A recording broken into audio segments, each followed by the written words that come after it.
Voting is a civic duty. Let's register on the electoral list. This is a message from Equinoxe Television.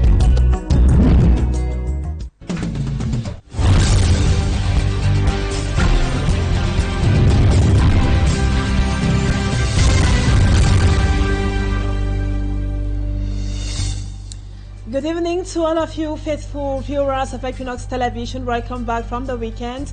It's time for the news. Thank you so much for joining us tonight. Tomorrow, May 20, will be observed as the unification of the East and West Cameroons. It is usually marked by military and civilian march past. But what has been some of the consequences of this fusion? We spoke with some politicians and they will be giving us some insights in this news edition. Plus, the streets of the cosmopolitan city of Douala were deserted, schools were empty, most public and private institutions were shut down somehow, as Monday was confused and considered by many persons as a public holiday, though never decreed by a presidential decree by the President of the Republic of Cameroon. Even economic activities were timid somehow here in the economic capital Douala. What was the situation in Douala? Our reporter Innocent Aze was on the field and he will be telling us more still in this news edition. Viewers, those are our lead stories. Details when we come back.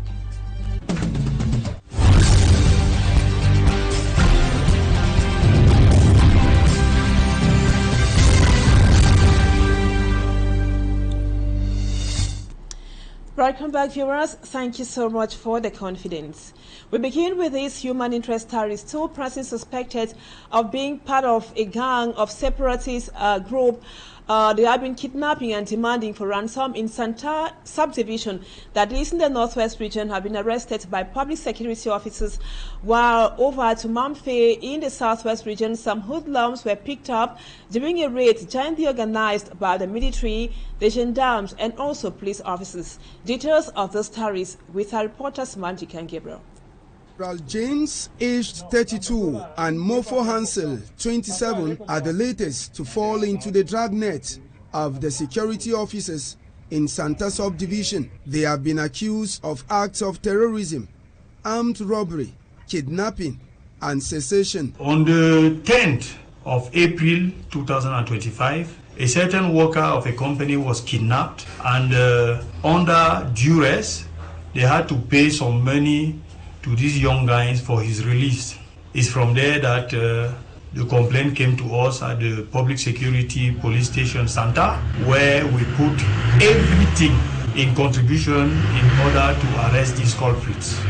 At the premises of the Santa Public Security, the divisional officer re-echoed his determination to stop all forms of insecurity in his zone of jurisdiction. I wanted to assure them that sometimes they go and find hosting to the elsewhere in West and Central region. They will come and find them there because we have decided to finish off this abomination. The operation was a success thanks to the pressure from the regional delegate of national security in Bamenda, Commissioner Wilson Jomenjikan. We want to seize this opportunity to transmit to the population a message, very key message from our regional delegate for national security in Northwest, the police commissioner Wilson Elon Jumenjikan, who urged the population to consider the police as their friend and report to the police all case of kidnapping, harassment from whosoever. The two are now awaiting trial. In Mamfe, Manyu Division, a group of boys have been arrested by security forces.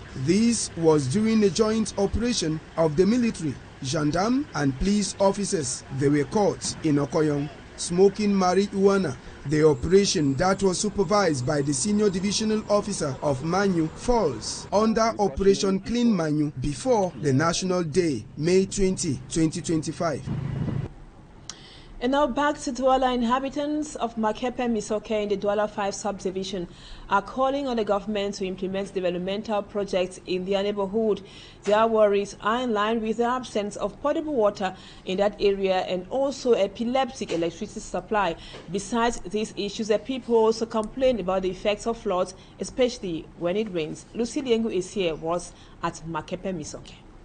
For months now, residents of Makepe Misoke in the Douala 5 subdivision have been grappling with persistent flooding, a situation that worsens during the rainy season. As the season approaches, the inhabitants are increasingly concerned about the detrimental effects that floods can have on their homes and livelihoods. An inhabitant explains that since 2020, their neighborhood has been disconnected from other localities because the only bridge constructed from planks was carried away by runoff. Nous avons réfléchi quand on devait faire comment.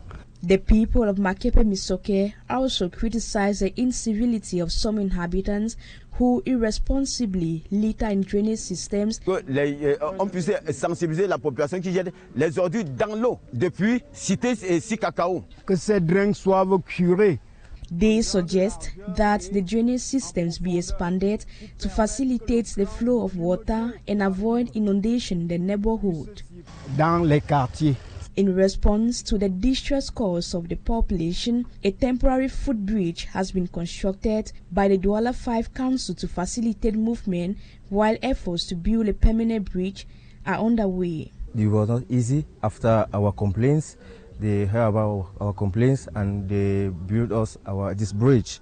We will resolve the problem of move of one side from another side, from Makepe Misoke to Bepana Yonyon.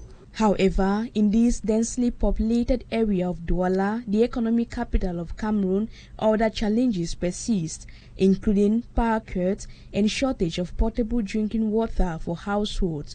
Many families struggle to find safe drinking water for daily use. We also ask to help us to solve the problem of electricity.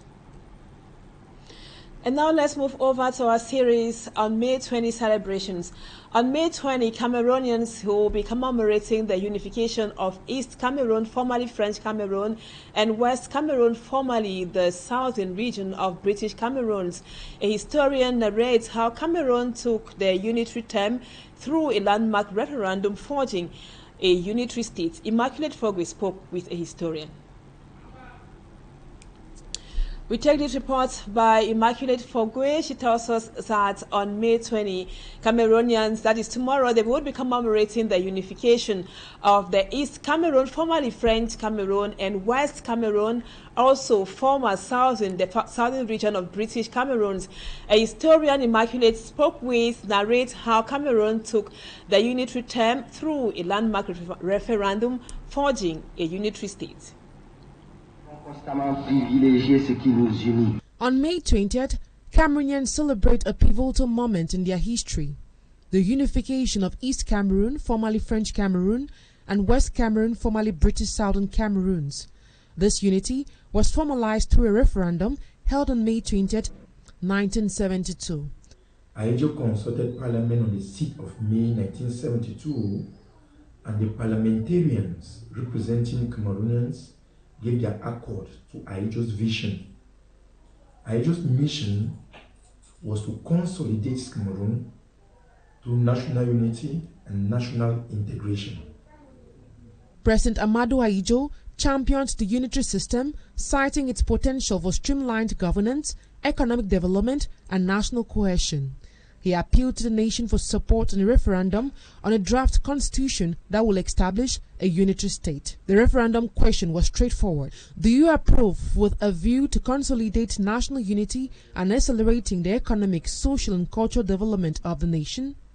The draft constitution, which establishes a unitary state, the outcome was overwhelmingly in favor of unity. Aidjo was the architect. Aidjo was the masterminder of that transition from federalism to unitarism.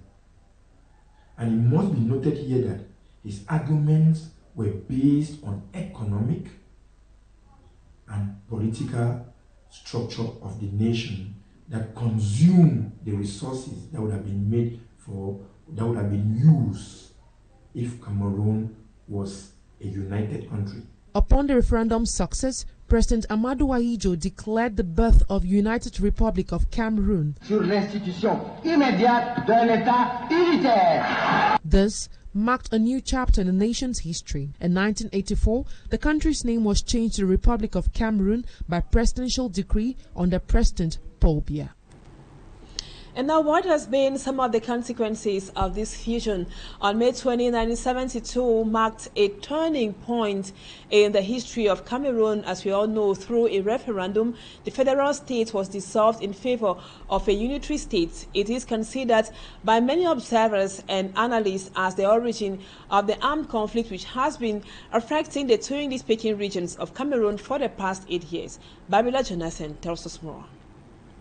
The dissolution of Cameroon's federal structure in 1972, moving from a federation to a unitary state, is a significant factor contributing to the Anglophone crisis. The change was seen by many Anglophones as a betrayal of the 1961 agreement that created the federation, generating feelings of marginalization and discrimination. The May 20, 1972 referendum that dissolved the federation was followed by the change of the country's name from United Republic of Cameroon to Republic of Cameroon. This is also seen by some observers as the continuation of a well-calculated plan to assimilate the Anglophones. In the course of this incidents, a number of Anglophone Cameroonians began to feel that their identity was being lost or wiped out in that process. The independence that they were told they were to achieve by joining the former French Cameroon in 1961 has progressively turned for them into a third colonial experience after those under the Germans and the British. Looking at the poor socio-economic situation of the country today, some political analysts think that the official objectives of the change in the form of the state have not been met. I think it was a good thing, given that they gave us reasons that by so doing, we are going to reduce government spending because of too many structures. But if we follow that logic today, we'll see that there are so many structures today which are wasting a lot of resources, and we're seeing nothing out of them. So if that was the reason, then we have failed, because also there's a lot of bad governance. And we see that whatever reasons were given for that to happen, we are not getting the fallouts today. And we think that do better if we go back to the drawing table and rethink things out. Thus, the meeting point for many Cameroonians today is a return to the federal system. And talking about the consequences of this fusion in the northwest and the southwest regions, we will be taking you now to meet our reporter Bruce Taylor in Bamenda, who tells us the atmosphere in the northwest region ahead, or less than 24 hours to the celebration of May 20. Bamenda is once again in a lockdown. Since Saturday, May 17, residents have been heeding to a social media post announcing 4 days lockdown aimed at disrupting May 20 celebrations, seen by separatist fighters as a symbol of government control over the English-speaking regions. For fear of violence or reprisals, hundreds of civilians have fled the city, seeking refuge in surrounding areas. In a continued response, defense and security elements have intensified operations targeting separatist camps, seizing weapons, and deactivating improvised explosive devices. In one of such operations in Wumutok near Guzang, along the National Road No. 11, 5 explosive charges planted 30 meters apart were successfully neutralized. Despite the tension, preparations for the National Day Parade continue. Soldiers, like civilians, are rehearsing, signaling the government's resolve to mark the day nationwide. As Cameroon marks its 53rd National Day, Bamenda remains torn between the state's call for unity and a separatist push for independence. Security forces are now urging the population to turn out in large numbers for Tuesday's commemorations. For now, calm holds, but uncertainty lingers. In other news, Professor Jean-Calvin Abaoyono, a lecturer in constitutional law, has made significant declarations about the candidacy of Professor Maurice Kamto, leader of the Cameroon Renaissance Movement political party, the CRM, in the upcoming presidential election. Speaking on the televised program La Vérité en Face on Equinoxe television, Professor Abaoyono says Kamto's candidacy is supported by constitutional provisions and information conventions. For me, I'm Strong Sander. Tells us more. The constitutional law expert and university professor Abaoyono Jean-Calvin is categorical that Professor Maurice Kamto's candidacy in the upcoming presidential election in Cameroon is solid and doesn't require investiture from another political party, citing constitutional provisions and international conventions in support of Kamto's direct candidacy. Et je vous dis que le MRC n'a aucun problème d'investiture directe, conformément en combinaison des dispositions pertinentes de la Constitution que j'ai évoquées et de l'article 26.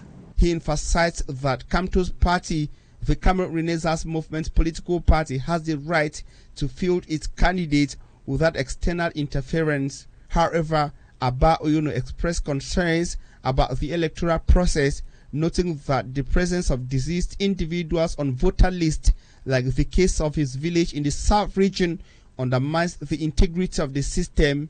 He accused the government of attempting to maintain power through manipulation. Je ne vais pas citer de qui il s'agit parce que c'est un leader pour qui j'ai beaucoup d'affection, qui insultait un autre leader. Professor Abaoyono called for unity among opposition political leaders in Cameroon, specifically mentioning Cabral Libi of the PCRN and Maurice Kamto of the CRM. He believes that together they could bring about change and challenge the ruling CPGM party's grip on power in the country. Donc, s'il y a la pauvreté au Cameroun, c'est pas le fait de l'opposition. Deuxième observation. Furthermore, Abaoyono criticized the government's socio-economic policies, expressing outrage over a recent statement made by Cameroon's Minister of Labour and Social Security, Gregoire Wona, suggesting that Cameroonians could live decently on a monthly salary of 35,000 francs CFA. Abaoyono emphasized the struggle of many young Cameroonians, including graduates, who are now struggling to find employment. The upcoming presidential election in Cameroon is shaping up to be a closely watched event, with many stakeholders calling for transparency and fairness. Abaoyono's statements are likely to add fuel to the debate, highlighting the need for reforms to ensure a credible and inclusive electoral process. And now over to this other interesting piece. Streets in the cosmopolitan city of Douala were today deserted. Schools were empty. Most public and private institutions were also empty, as Monday today was confused and considered by many as a public holiday, though never decreed by the President of the Republic of Cameroon. Even economic activities were timid in Douala. Innocent Aze was in the streets of the economic capital Douala, and now takes a look at what the law regulating public holidays in Cameroon stipulates.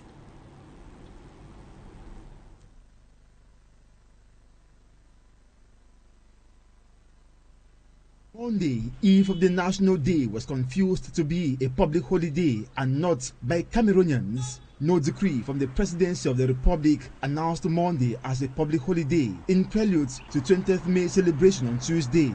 Reason why some business persons chose to operate their activities. Business operators encountered opted to speak to us off camera. They said not even the state media announced Monday was a public holiday. Reason why they opened. Some added even if Monday was declared a public holiday, it won't stop them from running their activities. Another told us public holidays are meant for workers of the public sector and not actually those of the private sector, particularly self-employed persons who have huge responsibilities on their shoulders. Faced with the confusion, we looked at Law number 76/8 dated July 8, 1976, which amends and supplements the provisions of Law number 73/5 of December 7, 1973, which regulates public holidays in Cameroon. According to Article 4, this law allows the President of the Republic to declare additional public holidays in certain circumstances, such as when a Sunday follows a religious public holiday or when a holiday falls on a Friday Friday or Tuesday. Going by this article and the known decree of Monday by the head of state as a public holiday, everybody, especially civil servants, were expected to be effective at work and public institutions busy. While on the field, it was not the case. Streets in the busy economic capital city were dry, with just a few vehicles plying them from Aqua, Bali to Bonanjo, for instance. Bonanjo, administrative hub, the most busy part of the city of Douala, was more of a graveyard. Few vehicles in circulation or stations, private and public institutions or offices locked. Calm as the different courts, and also the central post office. Very few persons having leisure. In some schools we visited, just a handful of students and pupils showed up. These are learners preparing for their upcoming examinations. Images that speak for themselves. Most public and private workers stayed at home to enjoy Monday as public holiday, though never decreed by the head of state. Thank you, Innocent. As a crystal clear that today wasn't a public holiday. And that does it for the first part of the news. Let's now move on to talking points.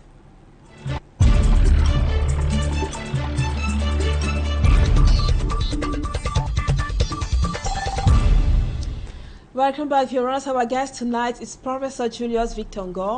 Thank you so much, Prof, for accepting to be our guest tonight.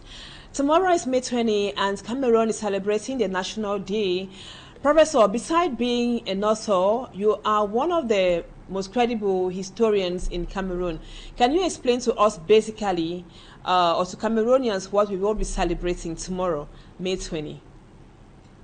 Very much for that question. And I must say from the word go that I'm a bit uncomfortable because many Cameroonians think that May 20th is a reunification day.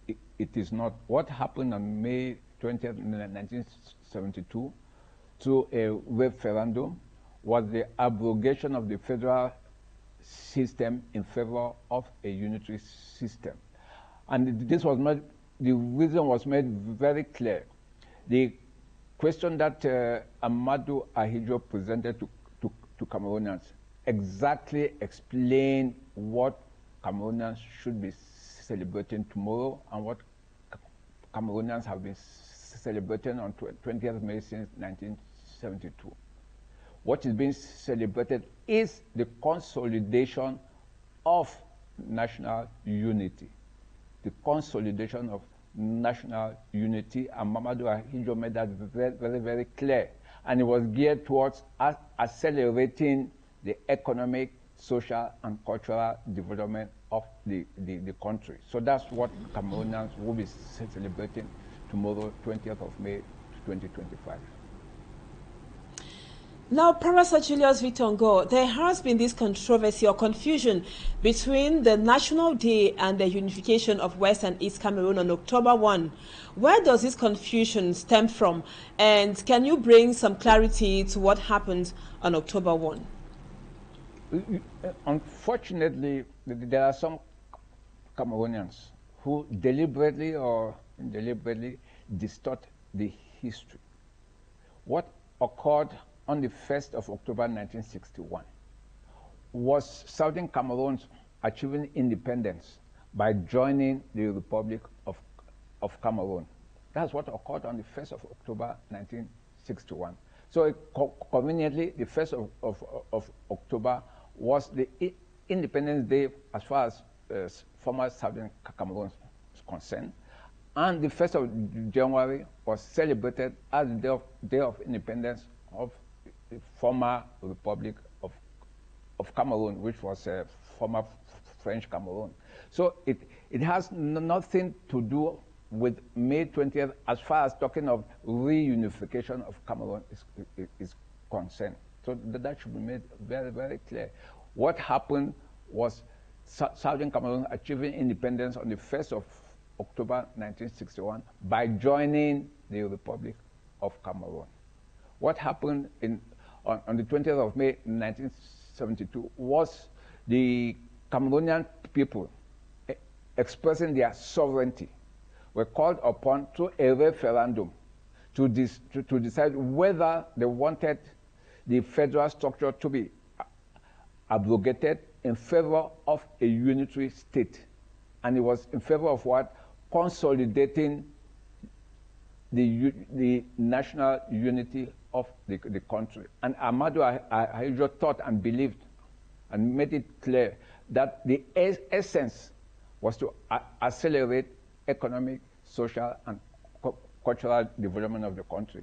What happened after that is a completely different story. Whether the economic, social, and cultural development has actually taken place or not is a different question.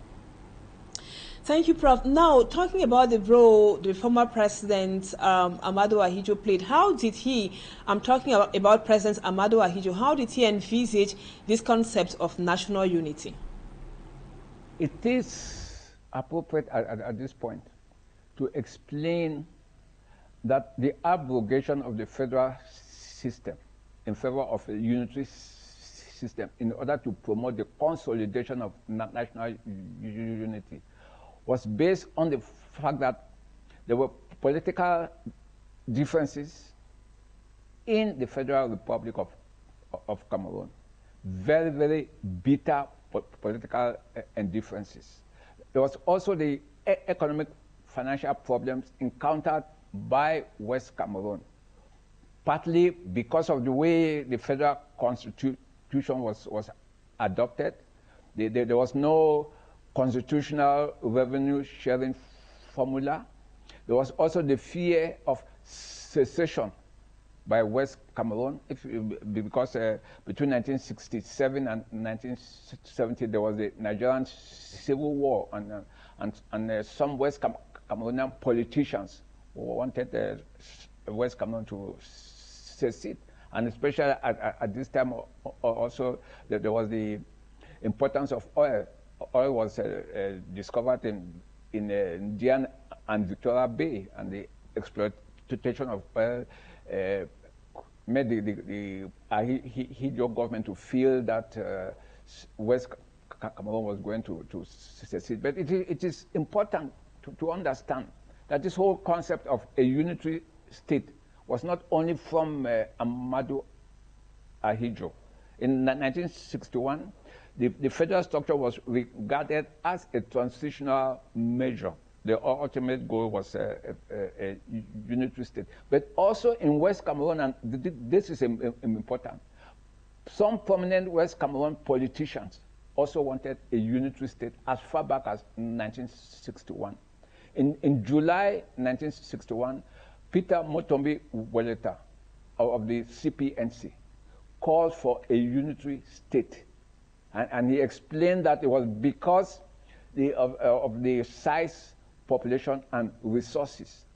And a federal structure was thought by him to be too expensive, and he called for a unitary state. And also, in 1963, Augustin Gomjua, who was at the time the Secretary of State for Finance for West Cameroon, and also given the fact that John Gouffon was Vice President and the Prime Minister of West Cameroon, Joa was also acting Prime Minister of West Cameroon. He gave an interview, he granted an interview in Yaoundé, in which he said that it is good that the UC of Ahmadu Ahidjo and the KNDP of John Gouffon were working together in the federal parliament and in the federal government, and called on all Cameroonians to ensure the final conclusion of this good working relationship so as to produce a prosperous, united in Cameroon. One people, one nation, one destiny. Thank you so much, Professor Julius Victor Ngo, for accepting to talk to us on the news on Equinoxe Television tonight. We would have wanted to hear from you, get some explanations from you on the dissolution of the federal states to form a united Cameroon. How has this impacted negatively the northwest and the southwest regions? But sure, because of time constraint, we will be coming to that. That would be tomorrow or in subsequent news editions. Thank you again, Prof, for accepting to be with us tonight. Viewers, thank you so much for being with us on Equinoxe Television. Our programs continue this evening. Equinoxe Soir comes up at 7 p.m. and the news in the French language comes up at 8 p.m. Stay with us on Equinoxe Television. Bye-bye for now.